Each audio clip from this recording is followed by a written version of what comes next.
Je suis heureuse de vous retrouver aujourd'hui dans ce nouvel épisode consacré au musée d'Arles. Nous sommes aujourd'hui au Muséon Arlatin, le musée ethnographique dédié à la Provence.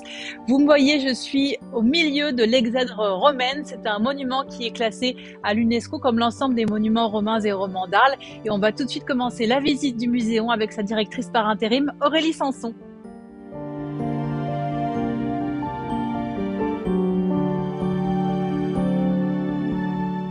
Ce musée, il est né dans l'esprit de Frédéric Mistral à la fin du 19e siècle, en 1896. Et donc Frédéric Mistral, grand poète provençal, qui a eu un prix Nobel de littérature pour son œuvre. Et pour créer ce musée, il a d'abord fallu constituer les collections. Et les premières collections ont été ouvertes au public en 1899.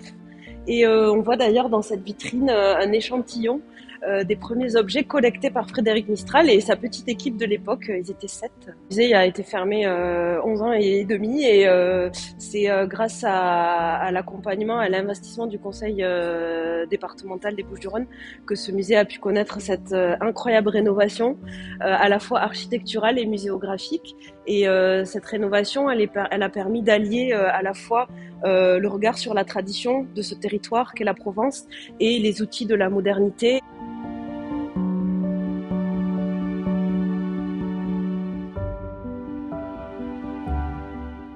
Alors la Tarasque, c'est un des dragons légendaires. Celui-ci vivait sur les berges du Rhône, selon la légende.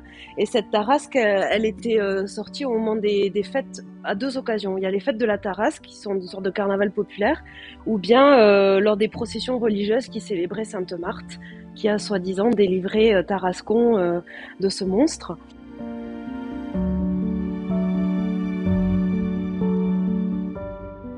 Ici, effectivement, on est dans la salle des costumes du XVIIIe siècle et on a des pièces assez exceptionnelles, hein. C'est une collection de costumes régionaux XVIIIe qui est en France une des plus importantes pour la région.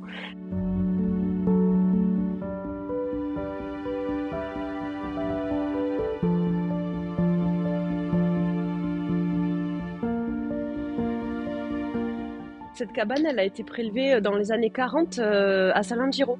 Donc c'est plutôt a priori une cabane de salinier, mais justement grâce à la rénovation et aux recherches qu'on a effectuées sur les usages de cet habitat temporaire de Camargue, on a fait le choix d'une projection numérique, comme vous pouvez le voir, qui évoque les différents usages possibles de cette cabane camarguaise.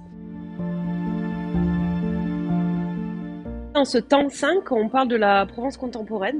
Ça s'appelle Histoire de vie et point de vue sur la Provence contemporaine.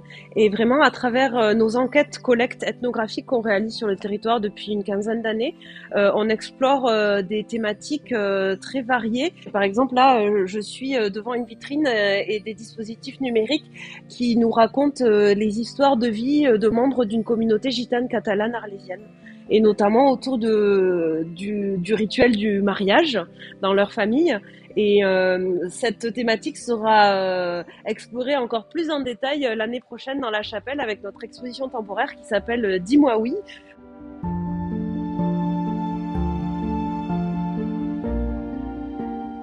Nous arrivons au terme de cette visite. Quelques informations pratiques pour les visiteurs.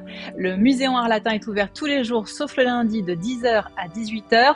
L'entrée est à 8 €. C'est gratuit pour les moins de 18 ans. Entrée gratuite également tous les premiers dimanches du mois. Et le Muséon est accessible aux personnes à mobilité réduite. Merci encore et à très bientôt pour un nouvel épisode.